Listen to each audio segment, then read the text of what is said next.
Hi, my name is Jay Sugarman, and I want to welcome you to Innovation Showcase.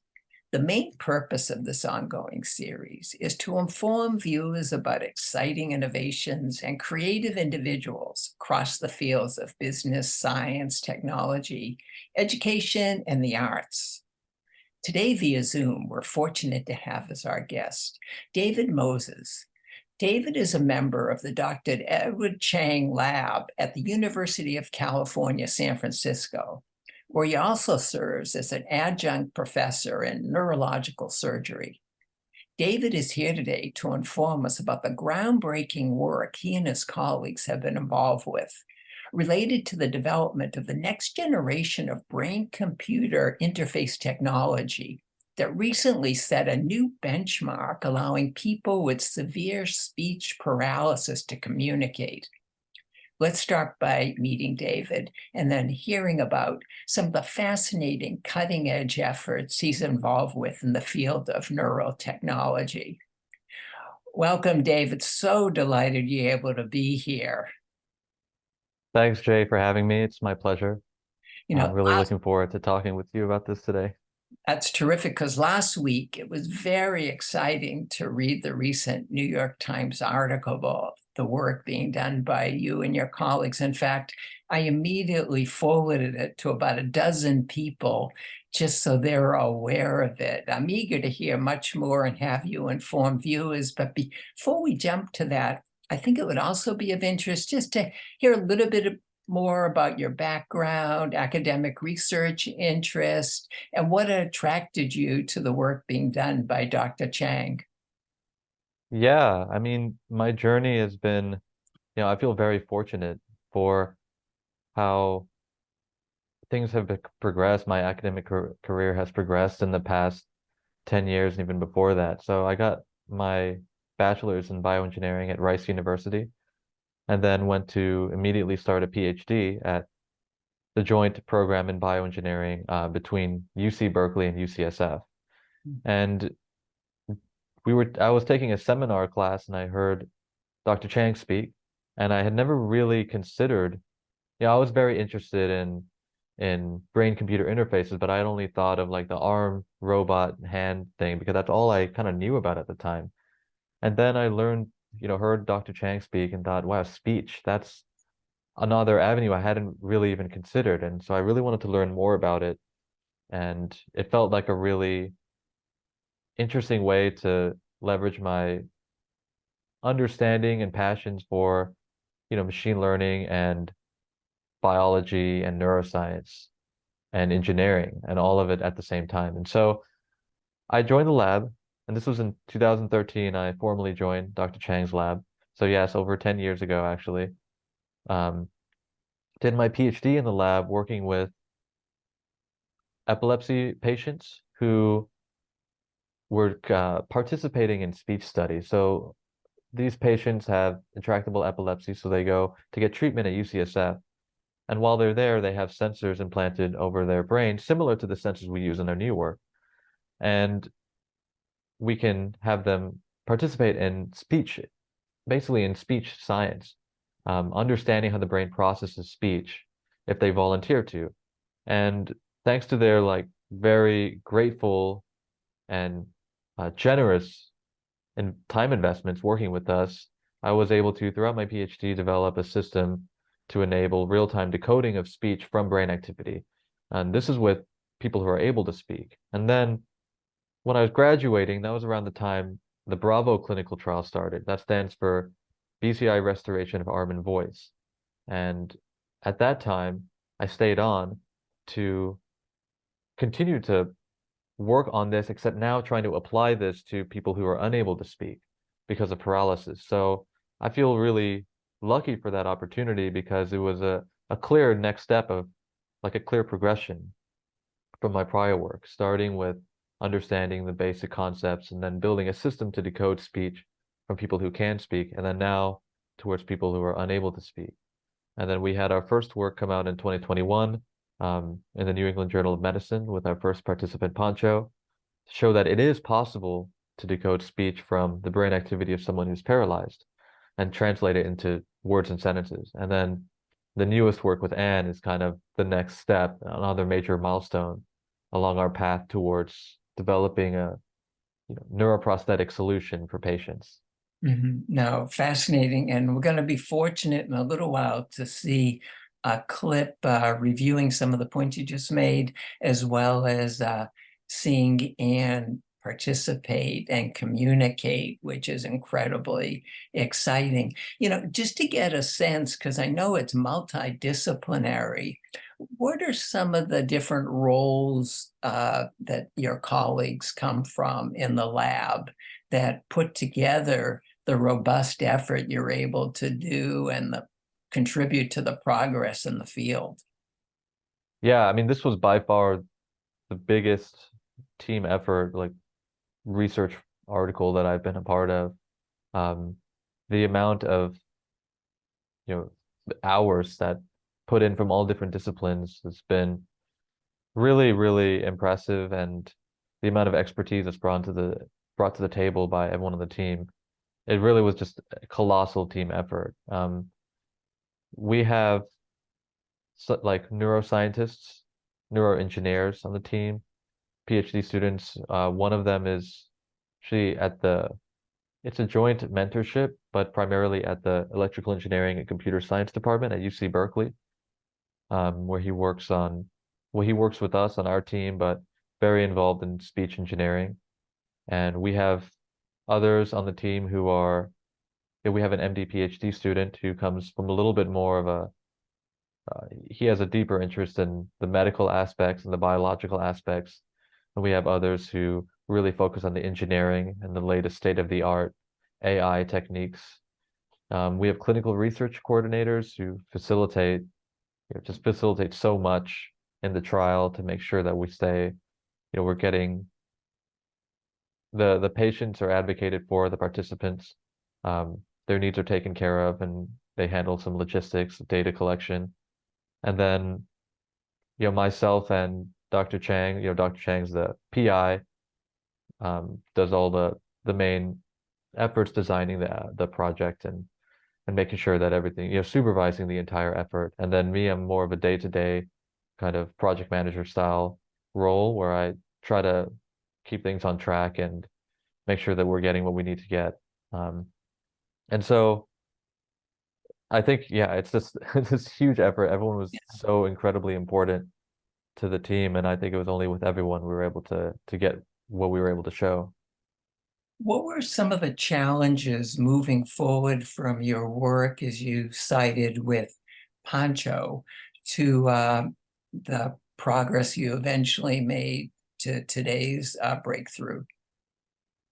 Yeah, that's a great question. So I would say one of the key enablers of what we are able to show last week is actually about the hardware. So Poncho has a 128 channel array, so that's 128 sensors on the surface of his brain. And with Anne, we have 253, so it's essentially double where we started with Poncho. We think that a lot of the success we saw is attributable to that. And this was a major challenge of just designing a new array and with our through our vendor PMT who made the actual array, and also BlackRock Microsystems who assembled the array into an assembly that we can implant. And then getting that through the regulatory approval that's necessary to do the research. So that was a huge effort that took definitely quite a while. Um, and then once that was ready, recruitment is never easy, making sure that participants are a good fit for the trial. And we had a clinical research coordinator, Margaret, who really pushed that forward a lot to have us work with Anne. And next, I would say actually in terms of the modeling, making sure our infrastructure was ready, understanding the types of speech representations that we wanted to target. So in prior work, we were decoding kind of full words, but now we're targeting phonemes and we're targeting speech units and articulatory units. So these are very flexible and um, important and in some ways fundamental representations of the speech signal. And being able to model those directly is what enables us to see the type of performance that we're getting now. And I can talk a little bit more about those if that's of interest, but it's basically like you have words in a sentence, but there are other representations that might be more related to what the brain is actually encoding. Like when we try to speak, our neural patterns are more correlated, at least in this brain area, with how we're trying to move our vocal tract and not the actual text, for example.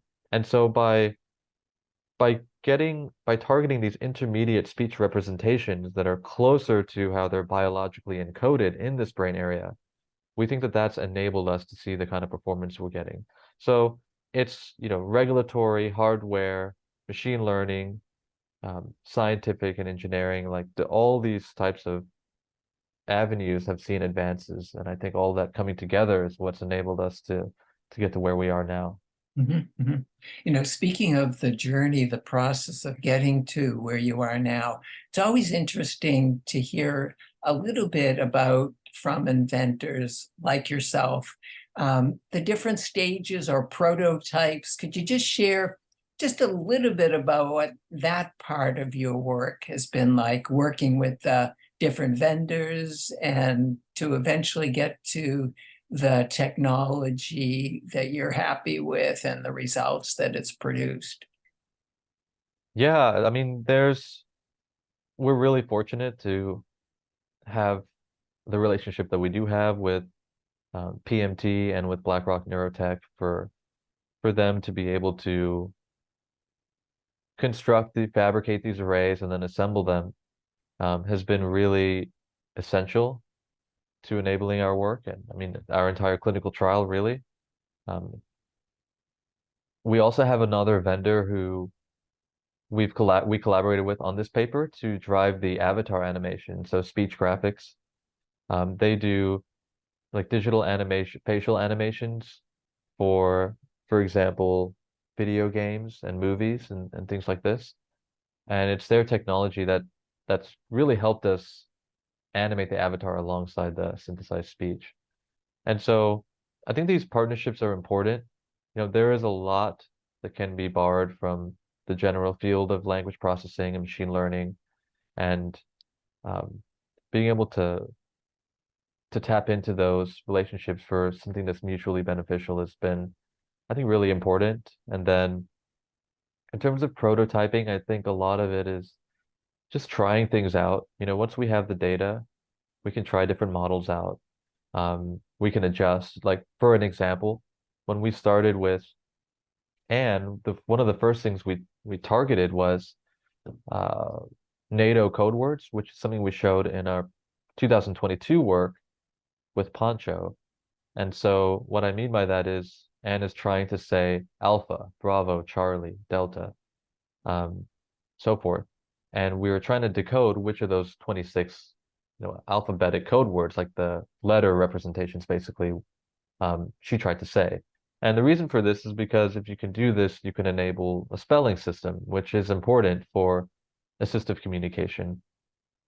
And basically, we saw very quickly that this was working really, really, really well.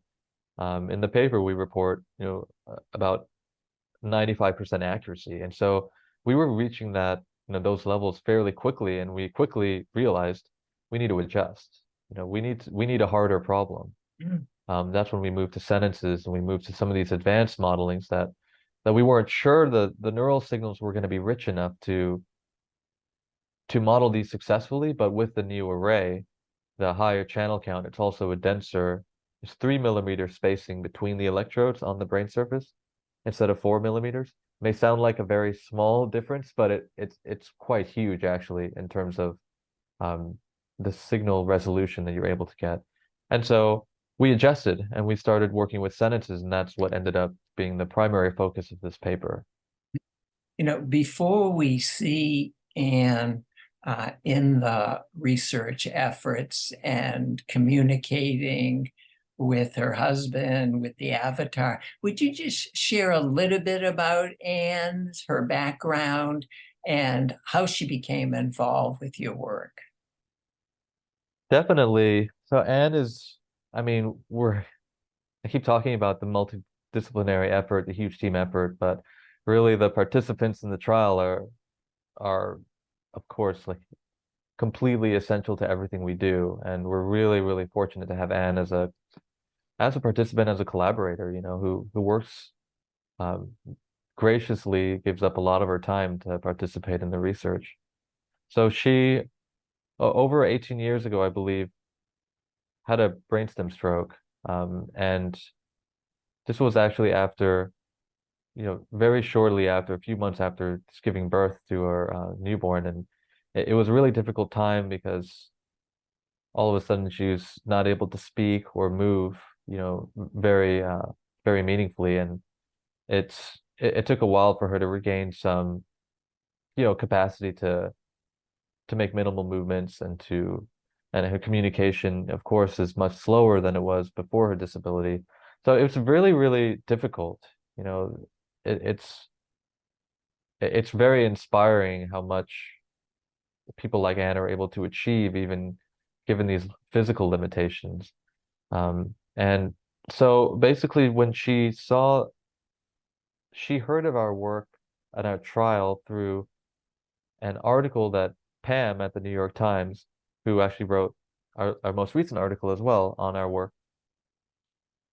Pam had written something on Poncho when we published in 2021, and Anne had read that and became very interested and became very adamant about participating in the trial actually because Anne is just one of those people who wants to do something to help others. And I think part of what was difficult about the disability is she may have felt like that was limited, like her ability to help others was very limited given given her condition. But she thought that she thought this was super interesting research, super cool research, and really wanted to participate to see if she could help make a difference and eventually help one day with the development of a clinical solution for patients. And so that's how she became involved. And she lives in Canada, so she comes down for she basically lives in the area as well and sometimes goes back to Canada. It's, depending on her what she wants to do. So we're really flexible to work around her schedule and what she wants to do. And she's just been really amazing and it's been a true pleasure working with her. Most definitely, most definitely. As I mentioned, we're very fortunate to have a video clip compiled by Pete Bell that highlights many of the aspects that you've been highlighting for us. Before we roll it in, would you just share a little bit about what we're about to see? Yeah, thanks for that opportunity. I think it's important to frame this as this is what this is kind of showing the future of the technology. This is showing what we think this application can look like, how we think it can be used to improve the daily lives of these people with who have these kinds of disabilities. And so, in our paper, our focus was mainly on and using the system to communicate like on her own. But that's just for the assessments and for the experimental setting and the research setting, and for us to be able to quantify things very closely. And what you're going to see now is what we envision a future use of the technology to be, which is something that will enable someone to communicate with their loved ones and those in their surroundings more quickly and more naturalistically than they can with existing assistive communication, such as eye tracking systems. And so, really, there'll be some about what we've done now and what we've achieved now, and then there'll be some about what we're envisioning moving forward. And so that's how I would preface this clip. Terrific. Well, we're going to roll in the clip. Feel free to add any commentary, and then we'll continue our conversation.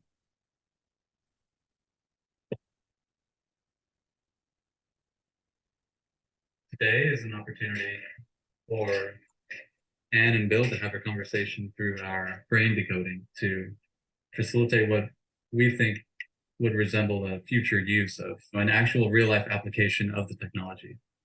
We want to try to basically create a demonstration where we're decoding the text, the speech, and the avatar at the same time from Anne's brain as she tries to silently attempt to speak. We just trained some new models yesterday, so we might need to test it a little bit. Okay. Because, like, Yeah. Yeah, we'll run It through should the work. practice run. The device is an electrocorticography grid, which is attached to a pedestal, which is screwed onto the participant's skull. And is the very first person to have this combination.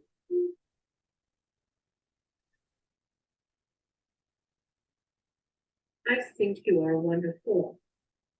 In the Chang Lab, we really focus on restoring voice to people that have lost it due to conditions like stroke or ALS. What we're picking up on are neural activity related directly to the attempts to move her facial muscles, and that's what we're able to decode into speech. Hey, Anne, how's it going? It is good to see you. Giving them the ability to communicate again with their loved ones and caregivers is really what we're looking to do. I was thinking about running to the store. What time will you be home? In about an hour. Do not make me laugh. She thinks it's going to take longer. That's the first time we've ever had a conversation using this system. In order to communicate in her day-to-day life, she has an assistive communication device. These are dollar store glasses, and she interfaces with it using the little reflective sticker on them. So it's very slow, and the device now is very old, but she relies on it. For us to have that conversation using her Dynavox would probably be like a 5 to 7 minute conversation. It was nice to have a conversation. I forget how slow this machine is. When Anne was 30 years old, she was playing volleyball with some friends and had a stroke, which led to the condition that she has now, which is locked-in syndrome. At this point, she had a 6-month-old child and a 7-year-old child. You are truly wonderful people. The physicians have no idea why this happened. That was now 18 years ago. And that can be please. How can we create technology that can help people really meaningfully contribute with all sorts of abilities? How are things going? Hi, Anne. Things are going fine. How are you feeling about the Blue Jays today? Anything is possible. Well, you're showing not a lot of confidence in them today, are you? You were right about that. I guess we'll see, won't we? I feel really lucky to work with a group of students and fellows and engineers and scientists, all as a team that had this singular goal for the last 10 years to build a device that can restore speech. And we are getting so close to making this something that is going to be a real solution for patients. It's incredible to hear her discuss her journey. And that to be pleased. Apart from her motivations to actually advance this technology, I thought it would be good for me. if you are able to produce text, synthesize speech, and then also a personalized avatar, she believes that would really, and we do too, advance her ability to become a counselor and to work with people. It's important to develop technologies which can better support individuals with disabilities, because it's a huge amount of people who we exclude from workplaces. My hope is that this is going to be just a stepping stone to many other things that can be done for people who have lost the ability to communicate, to realize their full potential.